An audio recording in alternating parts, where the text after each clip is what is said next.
सत्यम परम धीमहि। श्रीमद्भागवत के प्रथम स्कंध के आरंभ की लीला यहाँ आ रही है। नैमिषारण्य नाम के तीर्थ क्षेत्र में सहस्त्रों ऋषि एकत्रित होकर बैठे। सूत जी आए, उनसे कहा कि हम लोग चाहते हैं, सूत जी कलयुग आया चाहता है, इसमें परम आनंद प्राप्त करने का, सच्चा सुख प्राप्त करने का कोई सरल साधन सो आप बताइए। सूत जी ने कहा कि मैं श्रीमद् भागवत सुनकर आ रहा हूं। व्यास जी के पुत्र शुकदेव ने पांडवों के पोते परीक्षित को पूरी भागवत सुनाई है।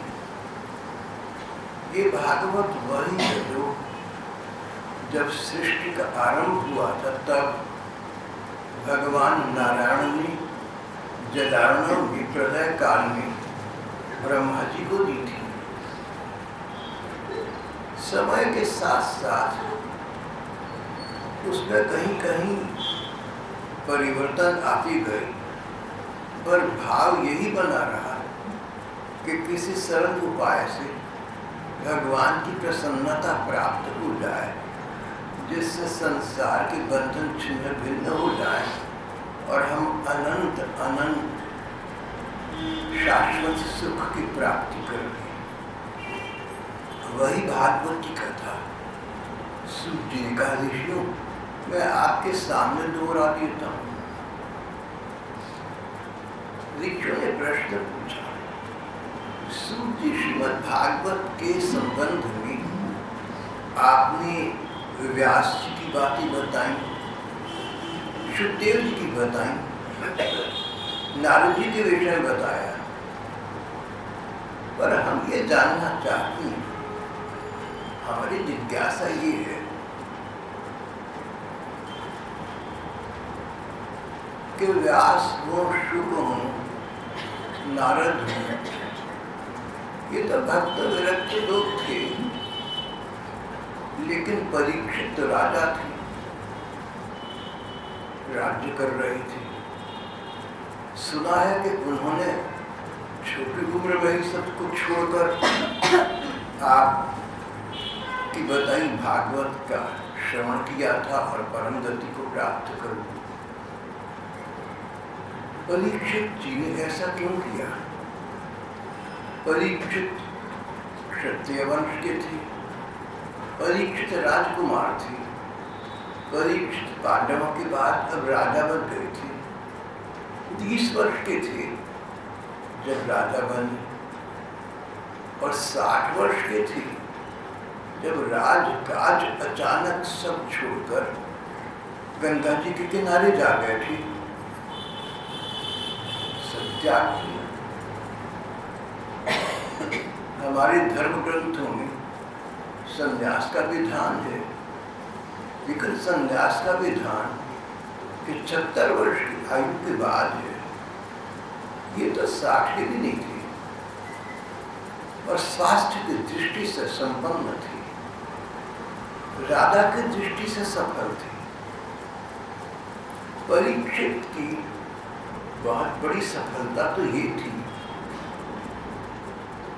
कि जहां तक सागर है वहां तक ये भूमि के स्वामी थे, एक प्रकार के चक्रवर्ती सम्राट थे। संसार के सुख भोगों में फिर भी इनकी आसक्ति नहीं थी, वासना नहीं थी। इन्होंने भगवान का भजन स्मरण कभी छोड़ा भी नहीं। राजकाज के साथ साथ, परिवार पोषण के साथ साथ सब प्रकार के दायित्व कर्तव्य निभा रहे थे, पर धर्मपरायण थे।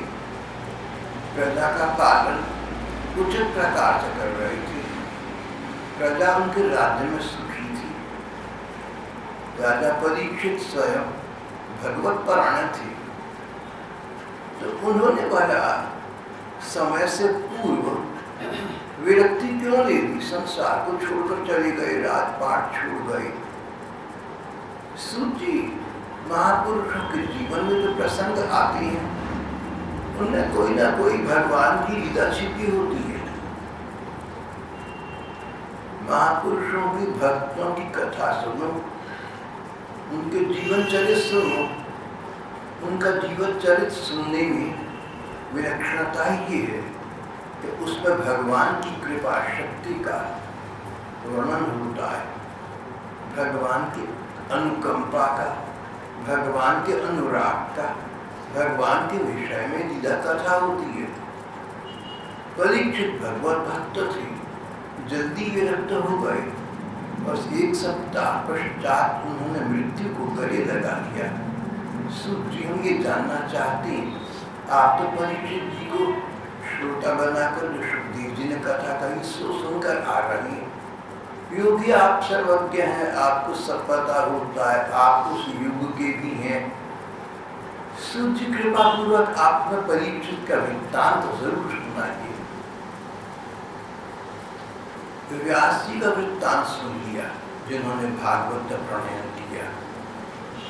सुखदेव जी का सुन लिया, जिनको स्वयं सूत जी ने भागवत की पुनरावृत्ति करके नया संस्करण सुनाया था।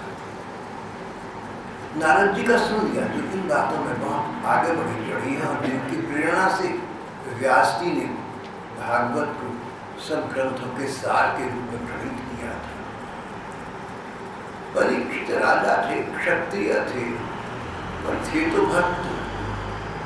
हम ये जानना चाहते हैं कि परीक्षित ने राज्य क्यों त्याग किया। दोबारा कहूँगा, हम ये जानना चाहते हैं कि परीक्षित ने राज्य क्यों छोड़ दिया, परिवार से क्यों मुक्त हो गए, गंगा किनारे में अंतसंन्यास्त होकर क्यों भाग बैठे। ये सब कथा परीक्षित की गाथा मात्र नहीं है, अवश्य ही इस पर भगवान की कोई लीला छिपी होगी, भगवान की महिमा का बोध होगा इसमें। आप कृपा पूर्वक हमें परीक्षित जी की कथा सुनाइए।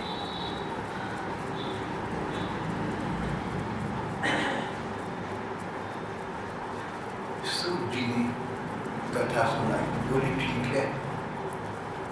भागवत के वक्त के प्रणेता व्यास जी हैं।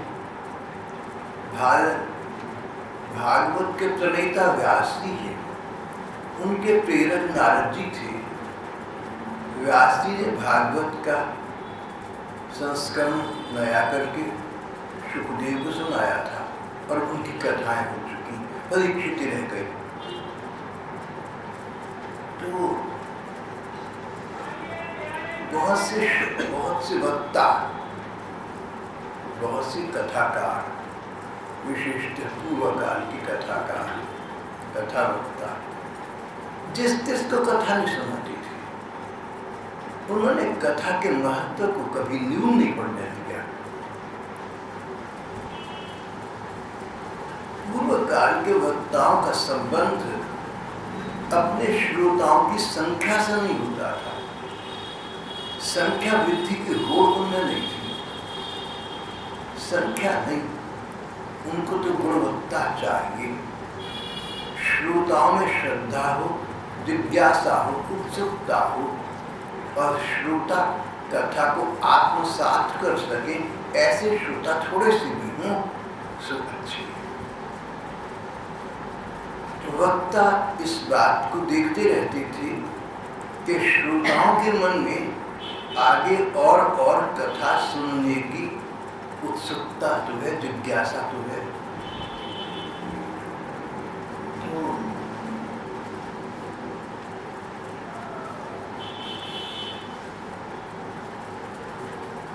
एक बार मैं अपने एक बड़बोला मित्र के साथ कहीं जा रहा था, तो कहने लगा कि हम 5 जने सैर सपाटे पर निकले, मैं, मेरे दोनों बच्चे, उनकी माँ। मैंने कहा बात सुन, ये तो 4 हुए, 5 कैसे हुई?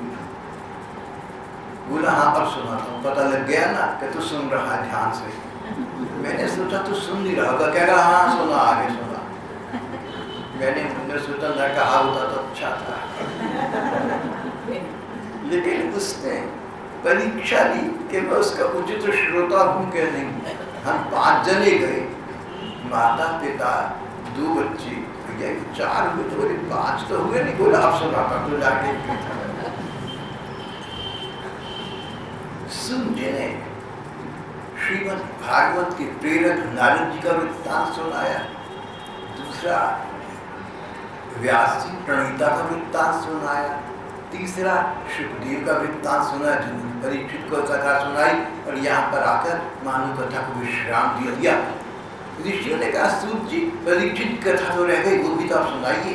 बोले हाँ ठीक है, आप लोग में जिज्ञासा है, आपको उत्सुकता है, आप में श्रद्धा है, आप में लीला दूरता है, मैं आगे की कथा आपको जरूर सुनाऊंगा। और फिर श्री सूत जी ने परीक्षित का वृत्तांत सुनाया।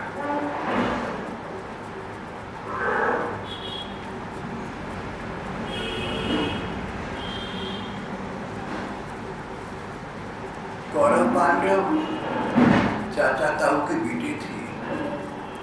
कौरव सदा से दुष्ट थे, पांडव सदा से साधु स्वभाव के थे। दुष्ट कौरवों ने पांडवों की साधुता का लाभ उठाया और छल कपट से उनका राज्य छीनकर स्वयं बहुत बड़ी राजा बन बैठी। उनसे कहा कि तुम्हें तुम तिनके की नोक के बराबर जमीन भी नहीं देंगे, तुम क्या करो। पांडवों ने बहुत प्रयत्न की कि शांति से समझौता हो जाए, पर जब न हुआ तो अंततः युद्ध हुआ।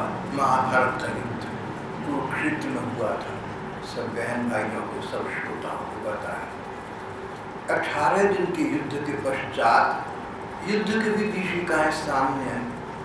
जो लोग युद्ध लोलुप होते हैं, राजा हैं, शासक हैं, बड़े बड़े देशों के राजनेता हैं, वो लोग युद्ध करते समय युद्ध की विभीषिकाओं का विचार नहीं करते कितनी हानि होती है युद्ध से। रक्त से नरसंहार होता है, रक्त की नदियां प्रवाहित होती हैं।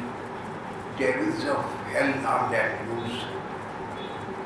रक्तपात भयंकर। कई बच्चे अनाथ हो गए, कई बूढ़े माता पिता बेचारे अपने औलाद से महरूम हो गए। न जाने कितनी पत्नियां पतियों को खो गई। बहुत बिगाड़ आता है युद्ध से। पांडव नहीं चाहते थे युद्ध, पर जब देखा युद्ध न करने से बिगाड़ अधिक आएगा तो अंग्रेजी में कहा चूज द लेसर इविल। दो बुराई है तो कम बुराई है, उसको चुन लो भैया। युद्ध वाज लेसर इविल, उसको चुनना पड़ा। 18 दिन युद्ध हुआ, कौरव समाप्त हो गए। कौरव जड़ पराजित हो गया, पांडव विजेता घोषित हो गए।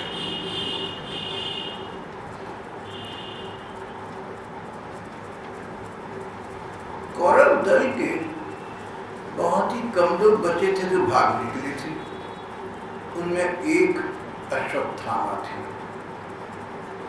अश्वत्थामा द्रोणाचार्य की बेटी थी। द्रोणाचार्य ने कौरव और पांडवों को शस्त्र चलाने की विद्या सिखाई थी, इसके गुरु कहलाते। मैंने सुना है कि हरियाणा के गुड़गांव का नाम गुरु द्रोणाचार्य के नाम पर पड़ा है।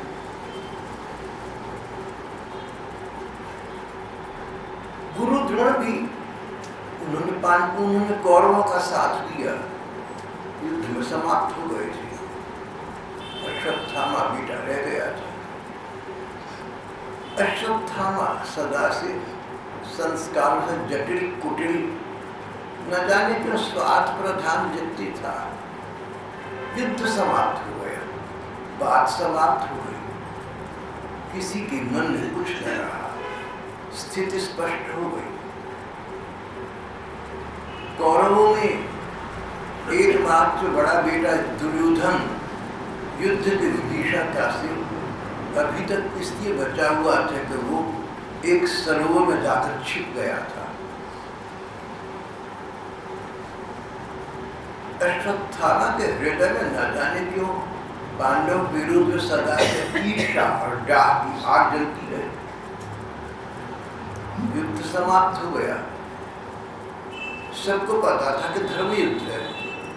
युद्ध समाप्ति की घोषणा के बाद कोई पक्ष दूसरे पक्ष को शत्रु नहीं मानेगा। अब शांति हो गई, कोई किसी की हानि नहीं करेगा, कोई किसी का ह्रास नहीं करेगा। जो होना था सो हो चुका, सफरा करो, ऐसा मित्र हो गए। पर एक रात जब पांडवों की द्रौपदी अर्जुन के 5 बेटे बच्चे थे, छोटे छोटे, एक शिविर में सो रही थी। अश्वत्थामा ने आकर उनका वध कर दिया, उनकी हत्या कर दी। बोला मैं पांडवों के वंश को निर्वीज कर दूंगा। अब क्या करेंगे? हमें तो इन्होंने पराजित कर दिया, पर ये भी राज्य नहीं कर सके कि इनके बाद राज्य समाप्त इसके हाथ में जाएगा। वो हिसाब हुआ कि मेरी एक आंख अंधी हो जाए और मेरे घर के आगे एक कुआं खुद जाए तो कोई बात नहीं, पर दूसरे मेरे दुश्मन के सामने डबल गहरा कुआं खुद जाए, बड़े वाला मेरी दोनों आंखें फूट और उसकी दोनों आंखें फूट जाए। अगर मेरी एक आंख फूटने से और घर के आगे एक कुआं होने से दुश्मन की दोनों आंखें जाती हैं और बड़ा कुआं खुदता हो तो ये भी ठीक है। दुष्ट का स्वभाव ऐसा है। संसार है अच्छे बुरे लोगों के संयोग से बना है। अच्छे भी हैं, बुरे भी हैं। गुण और दोष के संयोग का नाम जीवन। इसमें संतुलन जो स्थिर कर सके वही व्यक्ति भगवान की भक्ति मार्ग का अधिकारी होता है। अपने को संतुलित रखना, अपने को संयत रखना, अपने को संयम में रखना, देश काल और पात्र का ध्यान रखकर जीवन के प्रवाह में आगे बढ़ना। अश्वत्थामा ने यूं ही नाहक द्रौपदी के 5 छोटे छोटे बच्चों को वध कर दिया। जब सुबह हुआ, बात फैली, द्रौपदी फक कर रोने लगी।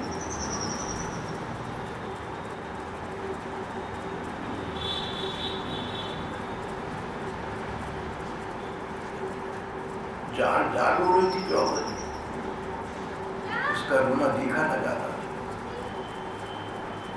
अर्जुन आए, आश्वासन दिया, द्रौपदी चिंता मत करो, जिस अश्वत्थामा ने 5 बच्चों का वध किया उसका तुम्हारे सामने मैं स्वयं वध करूंगा। मैं पशु के बांध कर अभी तुम्हारे सामने रहूंगा। और भगवान कृष्ण के साथ रथ में बैठकर अश्वत्थामा बहुत दूर भाग चुका था, लेकिन पकड़कर उसको पशु की भांति बांध कर द्रौपदी के सामने ले आए। जब भगवान कृष्ण की रथ, जब भगवान कृष्ण को सारथी बनाकर अर्जुन अश्वत्थामा को खोज रही थी, फिर अश्वत्थामा मिल गया तो भगवान ने बात कही थी अर्जुन की, अश्वत्थामा दुष्ट है,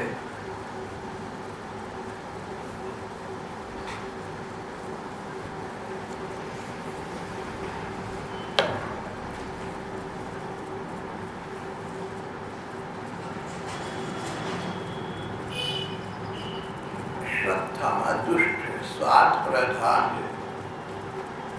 इसने तुम्हारे छोटे छोटे 5 बच्चों की हत्या ईर्ष्यावश की है।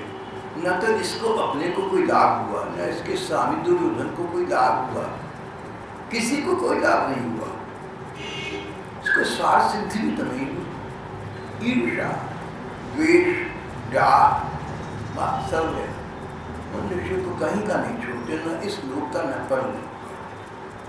इस प्रकार का व्यक्ति जीवित रहेगा तो ये और अधिक पाप करेगा, और जितने अधिक पाप करेगा उतने अधिक दंड पाएगा, दुख पाएगा। इसलिए इसका वध करना इसके हित में है। अर्जुन तुम राजा हो, प्रजा का कल्याण तुमने करना है, इसका वध करना इसके हित में है, तुम अश्वत्थामा की हत्या करो और मृतक शरीर लेकर द्रौपदी के पास जाओ।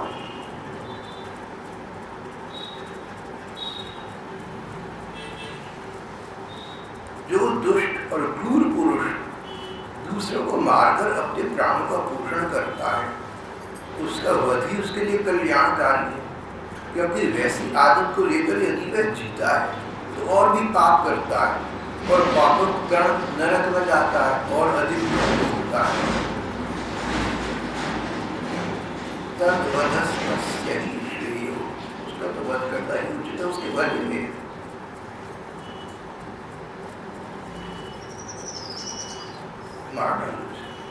छोड़ो मत।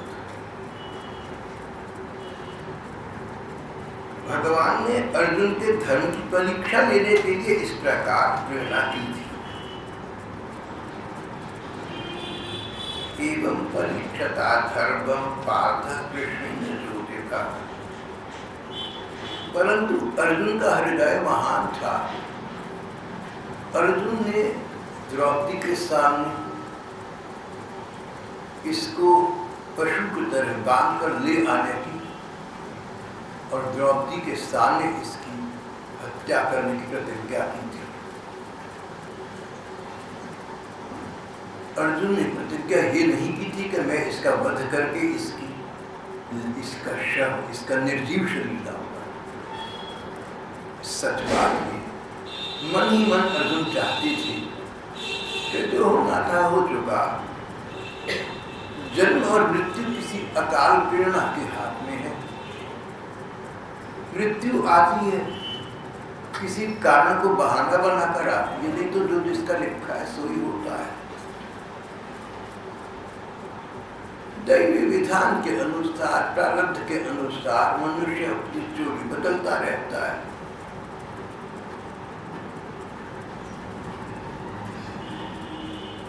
अर्जुन मन ही मन अश्वत्थामा की हत्या के पक्ष में नहीं थे।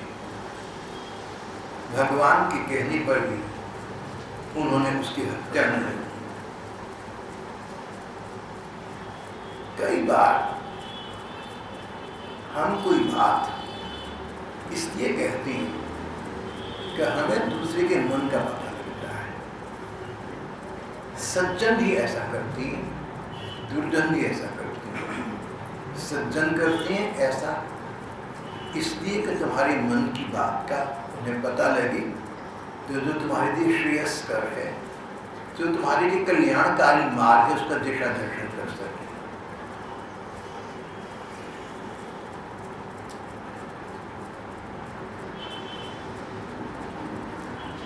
तो एक महात्मा है, सबके बीच में बैठकर किसी अपने शिष्य की निंदा करते,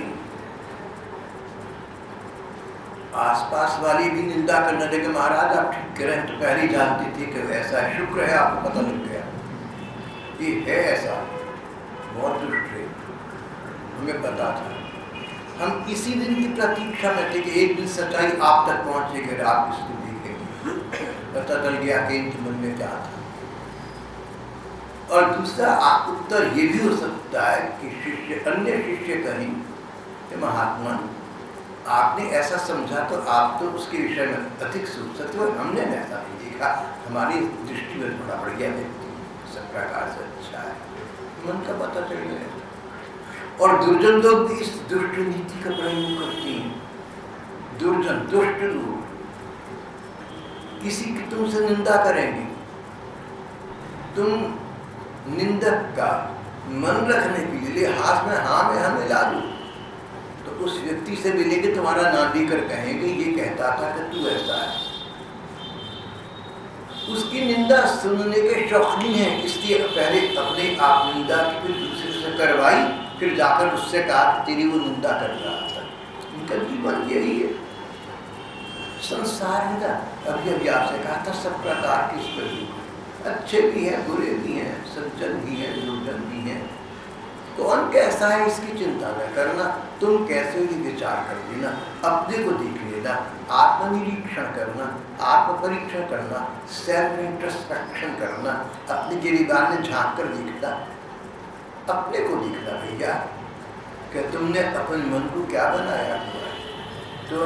तुम्हारा मन कूड़े कबाड़ की टोकरी बन गया, तुम्हारा मन रद्दी कागज की टोकरी बन गया, WPB वेस्ट पेपर बास्केट बन गया या डस्टबिन बन गया, या तुमने अपने मन को मनमोहन श्याम सुंदर का मंदिर बना लिया। जैसा है तुम स्वयं देखो, अपने को देखो। Only the redeemed can redeem others। जिन्होंने आत्मोद्धार कर लिया, जिन्होंने अपना कल्याण कर लिया, वही दूसरों का कल्याण कर सकते हैं। इसके पहले आत्म कल्याण की अनिवार्यता है। अपने को देखना है, अपने को झांक कर देखना है, अपने को साधना पथ पर अग्रसर करना है। भगवान ने अश्वत्थामा की हत्या करने के लिए अर्जुन को इसलिए कहा, देखना चाहते थे कि अर्जुन के अंतर मन में अश्वत्थामा के प्रति कोई विकार, कोई रिजर्वेशन, कोई शिकवा शिकायत, कोई संकोच, कोई चुगली, कोई निंदा है कि नहीं, लेकिन नहीं थी। अर्जुन ने बात सुनी, बोले श्याम सुंदर हम द्रौपदी के पास इसको लेकर जाते हैं, द्रौपदी से कहेंगे जैसा वो कहेगी कर देंगे। मन ही मन भगवान प्रसन्न हुए, पर ऊपर से उत्तर कुछ न दिया, ऊपर से स्वीकृति की घोषणा न की। भगवान बड़ी नीतिज्ञ है, भगवान बड़ी व्यवहार कुशल है, भगवान देश काल और पात्र स्थिति के अनुसार निर्णय देते हैं और निर्णय देते हैं। यहाँ तो शांत रहे, बोले ठीक है मैं द्रौपदी को समझाऊंगा, वो तो चाहती है।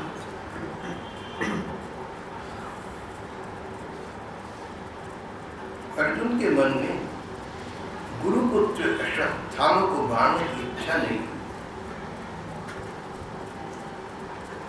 श्री कृष्ण अर्जुन के साथ उस शिविर में पहुंचे जहां द्रौपदी कल्प रही थी, विलाप कर रही थी, किलस रही थी, 5 बच्चों के लाके सामने, छोटे छोटे नन्हे बच्चे, भोले भाले सरल, जिनको पता नहीं कि युद्ध क्या होता है, शत्रु मित्र क्या होते हैं, क्यों हत्या की उनकी।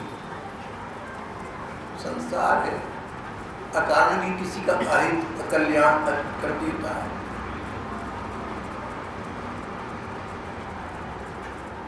अर्जुन पहुंचे, उन्होंने बंधे हुए अश्वत्थामा को द्रौपदी के प्रति सौंप दिया। तथा हतम पशुवत पाशबद्धम अवामुखम कर्म जुगुप्सितेन निरीक्ष्य कृष्णापकृतं स्वरूपुर वामुस्तभावा कृपया ननान च। द्रौपदी ने देखा अश्वत्थामा पशु की भांति बांध कर लाया गया है। निंदित कर्म तो किया ही है, इससे उसका अपना मुख नीचे की ओर झुका हुआ है, लज्जित है। द्रौपदी को देखने का, फेस करने का, सामने करने का साहस नहीं हो पा रहा था।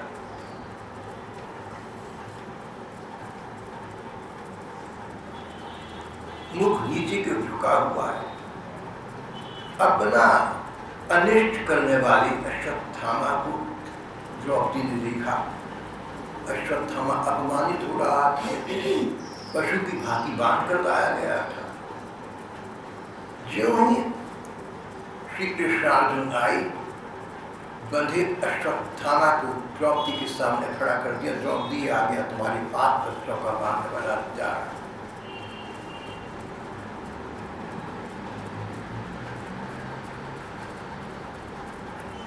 इसका वध कर देंगे, इसके रक्त में स्नान करने के पश्चात तुम बच्चों के अंतिम संस्कार देखना। ले आए इसको तुम्हारे सामने।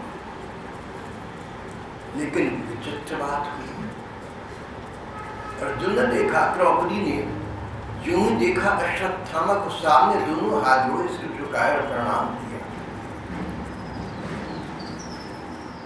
गुरुपुत्र आप गुरु समान हैं, मैं आपको प्रणाम करता हूँ।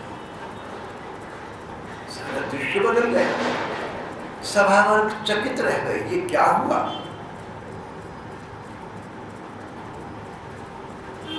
फिर द्रौपदी अधीर होकर, बेचैन होकर अर्जुन से बोली, मुंचताम एष ब्राह्मणो नितराम गुरु।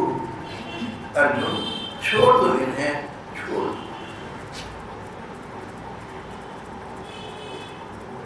इनके पिता द्रोणाचार्य थे, उनकी हत्या करना अनिवार्य था, उसके बिना तो कोई गुजारा नहीं था। महाभारत के युद्ध में उन्होंने कौरवों का साथ दिया था, मारे गए युद्ध में। जब द्रोणाचार्य की मृत्यु हो गई तो उनकी पत्नी और इस अश्वत्थामा की मां अपने पति के साथ सती हो जाना चाहती थी, पर इस बच्चे की ममता ने उसको जीवित रहने के लिए विवश कर दिया। इसकी माँ इसका मुंह देखकर जीवित रह रही है, इसकी माँ इसके लिए जीवित रह रही है। जैसे अपने बच्चों के मरने पर मैं किलक और किलस रही हूँ, मैंने सीख लिया कि माँ के दिल में क्या तकलीफ होती है बच्चों को मरा देखकर। अश्वत्थामा को छोड़ लो अर्जुन, नहीं तो इसकी मारो, दंड तो इसकी माँ को मिला जैसे मुझे मिल रहा है। महानता का लक्षण, भगवत भक्त का लक्षण। भगवत जनती तीने कहिए जे पीर पर आई जाने, thou shalt not hurt anyone। वो स्थिति बनी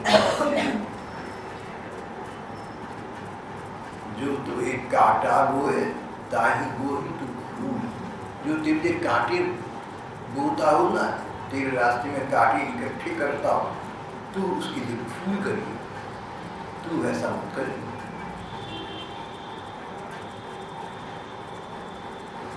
अगर एक साधु, अगर एक महात्मा, एक भक्त अपना गुनाह करने वालों को, अगर एक भक्त एक साधु है जो उसको बुरा कहते हैं वो भी उनको बुरा कहता है, जो उनका बुरा करते हैं वो बुरा करता है, तो वो भी गुणों के वर्ग में आ गया। बात तो बराबर हो, पहल किसी ने भी की हो, लेकिन बात तो नहीं आ गई, एक वर्ग के सदस्य बन गए। और जो भक्त भगवान के भरोसे रहते हैं, God never lets his people down, भगवान उसकी सीमा सहायता करते हैं। कहीं एक लघु कथा आती है बाहर, कहीं इस ग्रंथ में नहीं, अन्यत्र कहीं है।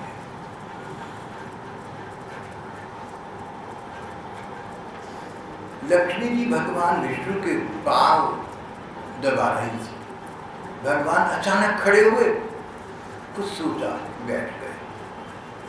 लक्ष्मी जी ने कहा, प्रभु ये क्या लीला है, अचानक आप खड़े हुए, अचानक आप बैठ गए। बोले, देवी एक साधु को एक धोबी डंडा मार रहा था, मैं खड़ा हुआ, मैंने साधु की रक्षा कर दी। इतने में साधु ने डंडा उससे छीन कर कहा कि तू क्या समझता है, तेरे से कमी डंडा मैं भी मार सकता हूँ, उसके डंडा मारा। बोले, अब दो धोबियों की लड़ाई है, मैंने क्या करना है, मैं बैठ गया।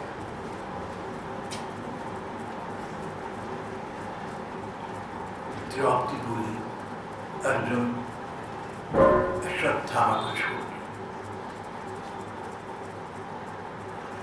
आखिर इतना तो सच है ना कि कभी पहले जब तुम पांडव कौरव बच्चे थी तो आप लोगों ने इनके पिता द्रोणाचार्य से शस्त्र विद्या सीखी थी, शस्त्र चलाने की विद्या सीखी थी। ये गुरु, आप शिष्य। अश्वत्थामा हमारे विद्या गुरु का शिष्य है, हमारे गुरु के समान है। गुरु के घर वालों को मारा नहीं जाता, चाहे वो कुछ भी कर दें, आप इनको क्षमा कर दें, आप इनको सम्मान पूर्वक रिहा कर दें, छोड़ दें।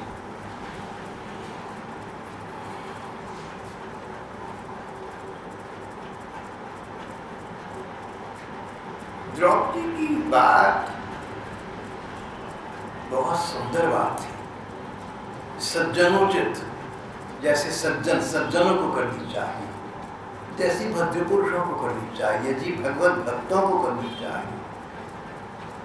क्षमा भक्तों का लक्षण है। सामर्थ्य होने पर भी बदला लेने की सामर्थ्य होने पर, दंड देने की सामर्थ्य होने पर भी जो दंड न दे, जो बदला न ले, वो क्षमाशील है, वो क्षमावान है।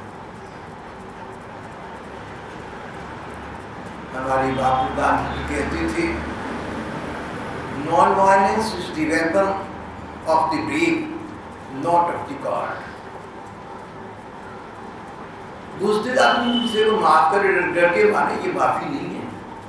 माफी तो वो कर, दूसरे को हम सजा दे सकते हैं, दंडित कर सकते हैं, अपमानित कर सकते हैं कि हमारे मन नहीं करते।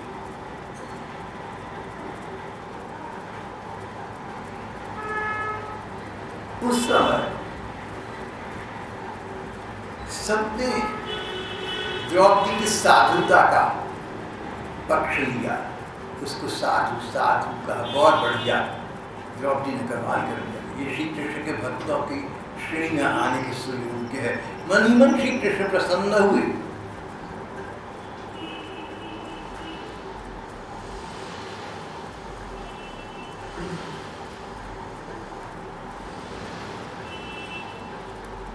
धर्मराज युधिष्ठिर, नकुल सहदेव प्रसन्न हुए, अर्जुन भी संतुष्ट हुए। सभी लोग ये बात सुनकर द्रौपदी की सराहना कर रहे थे। तो ये सब कुछ इसको मार कर क्या मिलेगा? पहले भगवान ने अर्जुन की परीक्षा दी थी, इसको मार दो। बोले द्रौपदी जैसा कहेगी करने की क्या आवश्यकता है? कोई बुरा काम करना हो ना तो उस पर समय लगाना, धैर्य से काम लिया। अच्छा काम हो तो मत सोचना, तुरंत कर देना। अगर दुनियादारी के काम करते समय अचानक भगवान का स्मरण हो ना तो काम छोड़कर, कोटिं त्यक्त्वा हरिं स्मरेत्, करोड़ काम छोड़कर भगवान का ध्यान करने लगना। उस समय तुम्हारा भगवान ध्यान कर रहे होंगे, तभी तो तुम्हारा ध्यान उनके ओर आकृष्ट हुआ, उसका फल तुम्हें करोड़ों गुना अधिक मिल जाएगा।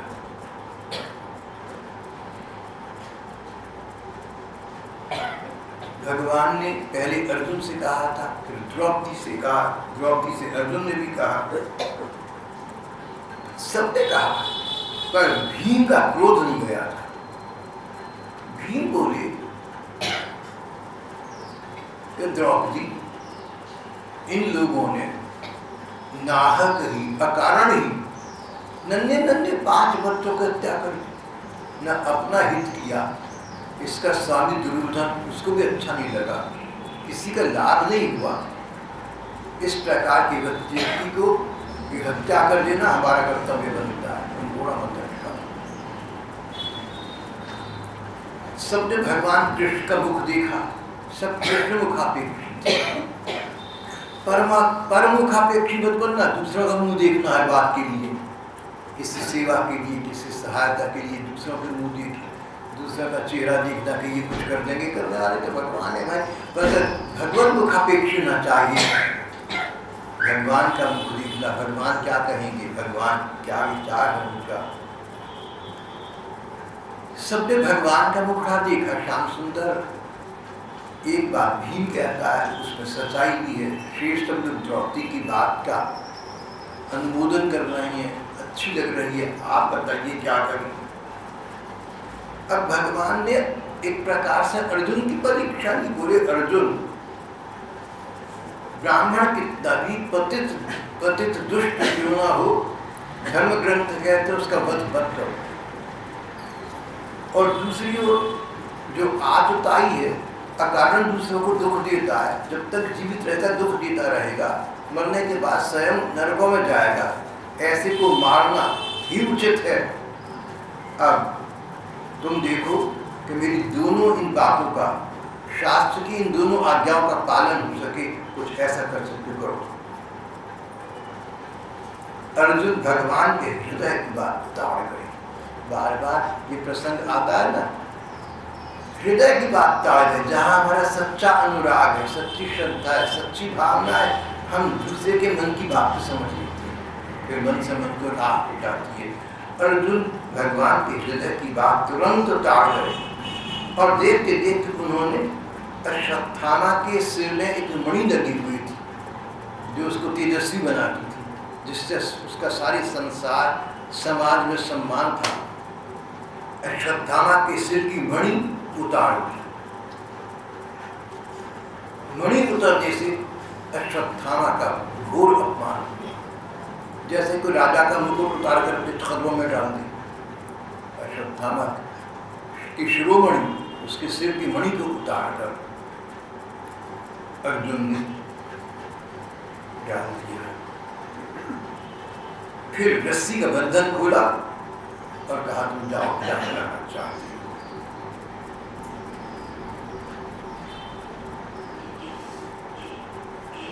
भगवान संतुष्ट हुए। अर्जुन ने मेरी बात को ठीक समझा। अश्वत्थामा ब्राह्मण है, गुरुपुत्र है, इसका वध भी नहीं किया, लेकिन इसका जो अपमान सबके सामने हुआ ये वध के समान ही भयंकर है, इसने सो भी कर दिया। इसी प्रकार करना चाहिए। पुत्रों की मृत्यु से द्रौपदी और पांडव शोकातुर हो रहे थे। अब उन्होंने अपने मरे हुए भाई बंधुओं के दाह आदि अंत्येष्टि क्रिया की और एक और श्री कृष्ण अपने आसपास वालों से अर्जुन की, द्रौपदी की सराहना कर रहे थे।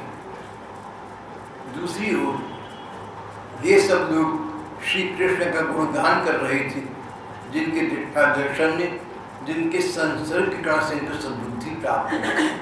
भगवान और भक्तों के समागम से, उनके संपर्क से हमें सद्बुद्धि प्राप्त होती है, हमारा हृदय निर्मल होता है।